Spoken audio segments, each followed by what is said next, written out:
Buona giornata and welcome to my channel. My name is Stefania if you're new here. So we are going to do a nighttime skincare routine today. I have two different routines. Tonight we're going to skip the tretinoin because I don't need to do it tonight. I do it every other night. So if you guys want to see that routine as well, I definitely have different ingredients for nights when I have that because it's not good. In terms of the flakiness, my skin, it's been 2 months and I'm finally seeing like that turning point. But some days, you know, some days. So we are going to focus on my non-night of tretinoin. So if you're interested in this video, please don't forget to subscribe down below. I'd really appreciate it. And let's go ahead and hop in.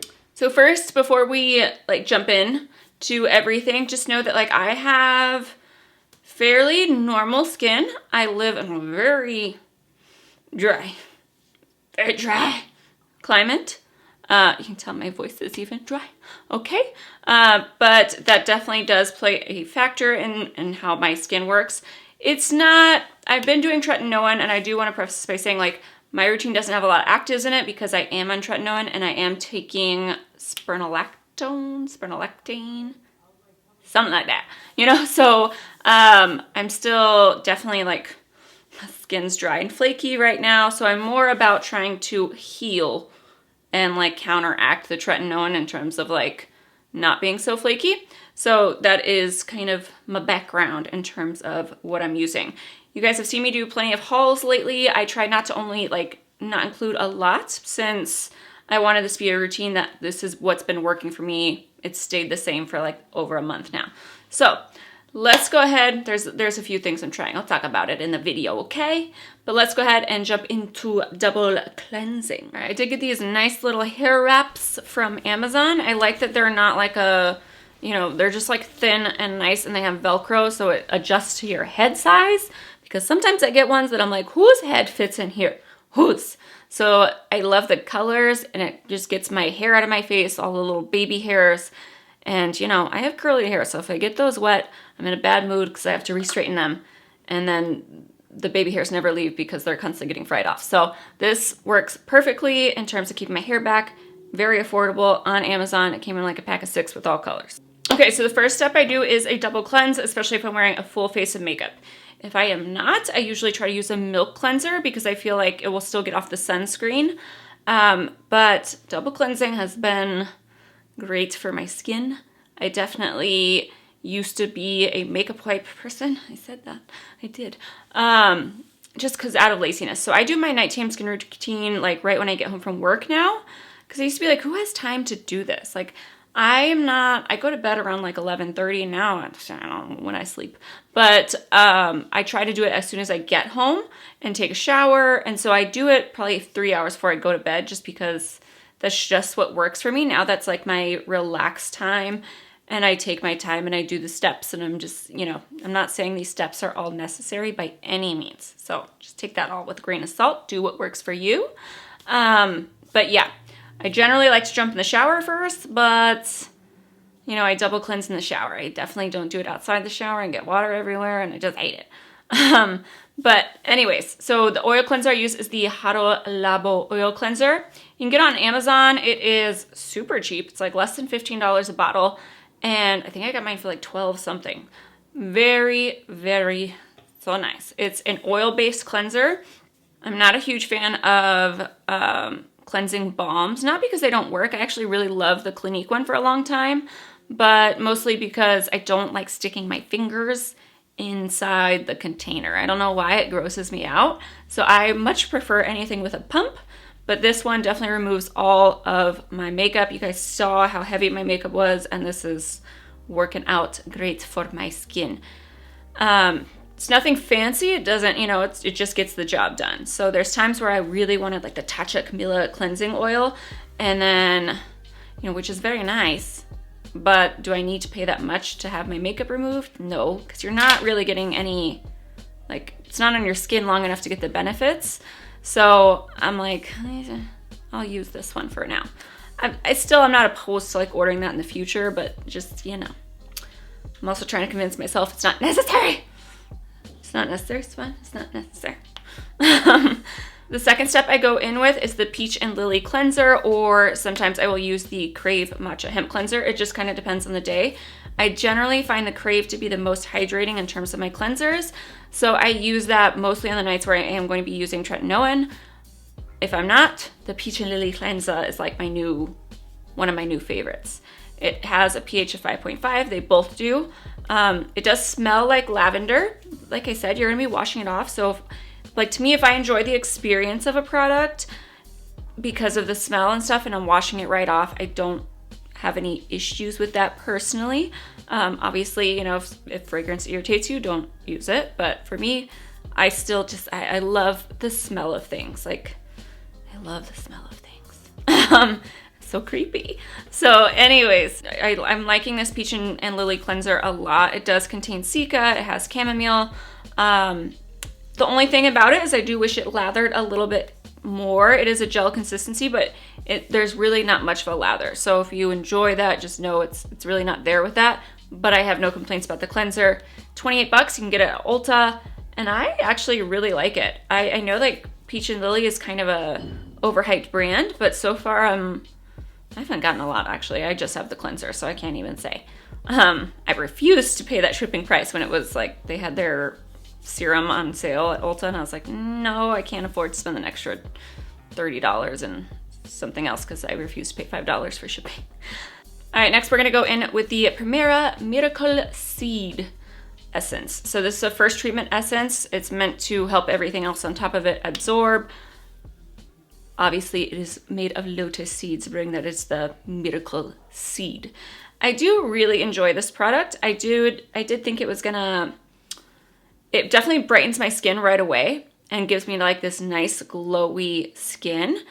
But now that I've had the bottle, because I used to just try out a whole bunch of samples, it's not like it's really staying there. It's that initial ooh, and then you're kind of oh, it just even keels. Not in a bad way though, because I still, like I said, I'm really enjoying it. For the price point, I've been using the Secret Key, I feel as a first treatment essence, and that's the price doesn't compare. Okay, it's half the price. So, but it is very nice. I do enjoy using it very much. The claims say increase hydration, improve tone, and help the skin with dullness and hydration. So far I would say it helps mostly with hydration. I haven't had a lot more effects from it, but that is the one where it says that there's a specific amount you're supposed to use. So I'm not following that little thing on the side. There's no way I could afford to use the amount it wants you to use, and I feel it's gonna go all the cotton pad. It is one though where I feel if you don't use a cotton pad and you just use your hands, you have a completely different effect. It's very meh if you don't use it with a cotton pad. You use it with cotton and you're oh, I've come to life. So it is my one product where I'm just no, it has to be used in cotton. That is available at Sephora as well as all the other K-beauty websites. So if you want to check it out, maybe get a sample at Sephora. But I really, really like it. It's expensive. Next, we're gonna go in with a toner. The I'm From Rice Toner has been my recent love. It is a watery consistency. It's milky. It's like a whitish texture, which I like. For some reason, I'm someone who I love smells and I love things that are colored. When it's clear, I'm always just oh, that's boring. Which obviously should have no effect on whether I buy a product. It should be about how effective it is on my face, but still, you're paying for the packaging and all the stuff, If something's ugly and it works well for my face, I'll keep it. But I'm just saying, I actually like the color of things. It is brightening, moisturizing. It has rice extract, which is anti-inflammatory, niacinamide for brightening. And I like that it doesn't feel thick. It's not like the Laneige Skin Refiner. It's definitely more that one. I feel you can feel it on your skin, which I think is actually great in some ways. But I definitely think moving into the hotter weather, it has already reached the 90s here. Not kidding. I hope it goes right back down. And that was just a fluke. And Mother Nature's just going crazy on us, So, but I don't think I'll purchase it again right now because I'm just it's getting hot out. Am I really gonna want to have that in my routine? And it's quite, like I said, it's quite thick for a toner. This is one of the products I was talking about in terms of being new. It is the Rovectin Skin Essentials Lotion, which is actually just another toner. I'm extra and I apply extra toners. It hasn't made anything worse. So for me, I'm just like, please, all the layers of hydration, help me. I feel like it would be different if I was using like BHA toners like I was in the past, or AHAs. I'm not doing any of that, so I think it's fine to just layer hydration on. Obviously, not an expert. It does give me an immediate pumping effect. This is mostly just hyaluronic acid. It has 7 different types, and I don't have a lot of opinions on it because I just started using it. It is very thick in consistency. It's like you're struggling to like squeeze it out. Like it's a little, she's thick, okay? But I do really like it. Like I said, it just gives me that immediate like plumping feeling. So I just do a little bit of it. I don't do a whole lot, but I am enjoying it so far, and I will definitely let you guys know what I think about it. It also has caffeine in it, which isn't something you see often, and that is meant for depuffing. So we shall see if it's worth it. All right, next up in terms of serums, or ampules. I'm always like ampule. I have a few that I switch between. The Iunik green tea is what I was using before. I'm still using it because I have it and it's open and I'm using it. It hasn't really helped much. It's supposed to help with irritated skin and calming it down and helping with inflammation and redness. I haven't noticed any of that. It is pleasant though. Like, I like the consistency of it. I like the way it goes on my face. I like the texture, but it's not actually doing anything for my skin other than like, oh, it smells good and it feels good. So I have now been using the Cica Be Plain Ampoule. So the Cica, I can actually tell a huge difference between using this. My redness, like I get very red. I touch my skin and I turn red. I don't have rosacea though. My mom does, or at least that's not what the dermatologist told me, you know? So I think we're okay there, but for some reason my cheeks are still always red, regardless if there's a zit or not a zit. So, meh. But this contains 83% Centella asiatica, reducing redness and inflammation, and it actually has been working, and I haven't been using it that long. So I'm really excited, like, once I get down to, like, the end of this, because I'm just like, ooh, Be Plain. I actually really like their products. I also have their bamboo serum, and I really like that as well. So Be Plain, I'm like, I want to try more things from them. The packaging is very simple.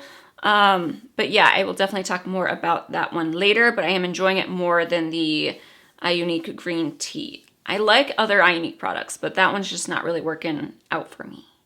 All right, for my last step, I alternate between the Sunjon 2x barrier cream or the Iunik Propolis. I'm like hippopotamus. The Propolis, both take a while to absorb, so just know that. You're gonna feel a little greasy on your face, which is also a reason why I like to do my skincare a little bit earlier, because I don't want to do that and then put my head in a pillow, you know? It just feels gross. So I like that, I'll sink in and then I'll go to sleep. Obviously, do whatever works for you. But personally, this is why I like to also do my skincare early, because I just feel gross about putting it in the blanket right away. For the barrier cream, I use that more on the nights with tretinoin. It is very thick, very hydrating, and I really like it, very affordable. And, another Cica product, very, very, obviously I love Cica, okay? It's probably my number one. Cica and Propolis are my number one. And this Iunik Propolis has both. So it's hydrating, nourishing, it has propolis, fruit extract, and more Centella. What can I tell you? Okay, I love Centella. So my main thing with this one is I love the hydration it gives, but also like I've never woken up with like nice looking skin. And this one, I wake up with that glow, like kind of that glow that everyone kept talking about with the watermelon, like the glow recipe was watermelon mask. I thought that was gonna be, I never woke up with glowing skin. It just sunk in, or I've tried, what's the other one? I've tried the Youth to the People as well, and I like that one more than the watermelon, but I don't wake up with like my skin looking healthy. It's like I'm in a movie, kind of, other than the zits part. I'm kind of like a movie actress when I wake up in the morning. I tell myself this. Anyways, though, I will put in a little clip of how my face actually looks waking up, but I really, really like it. It is a thicker consistency, almost like a Vaseline consistency, but it works really well for my face. It may not be one that I will transition into summer because it is so thick, but it also gives me really effects that I like, so maybe we will see. Ooh, it is getting hot in here. So that is it for my routine. I hope you guys enjoyed it. Obviously, like I said, I'm not using a lot of actives. You guys saw in my haul. If you didn't, go ahead and check it out. But I did get a vitamin C drop from Claire's. I want to start adding that in on the nights I'm not using tretinoin. But like I said, I wanted to keep this very simple for my first time shooting a skincare routine and things that I actually have an opinion on, not just like, I just opened this and it's great. Kind of like the other two products that I did put in here that I'm testing out. But yeah, I will definitely give my opinions on those products once I've used them more, but so far, so good. I'm happy. Anyways, I hope you guys enjoyed this video. Make sure you hit that like button. Let me know if you guys want a morning routine. That one definitely has more steps than my nighttime. Don't judge me, okay? Especially now, like, what else am I gonna do, you know? I got no plans. So that is it for me. Please don't forget to subscribe. Let me know what products you guys are loving. I really listen to you and I'd love to hear it. And that is it. Please. Thanks for hanging out. Bye, guys. Not gonna lie. It's like you can't. I still get water in this, but at least it's a towel. You know, like some people are like, you can do a scrunchie. Like the scrunchies around the wrist or like the sweatbands. I still find that I would rather get into the shower and take off my makeup that way. I hate wet fabric as well. So the scrunchie thing and the sweatband thing just does not work for me. I'd rather just get in the shower, just cleanse the demons, you know? It's my first skincare routine. Should I have closed the bathroom? Is that gonna bother you? I just finished.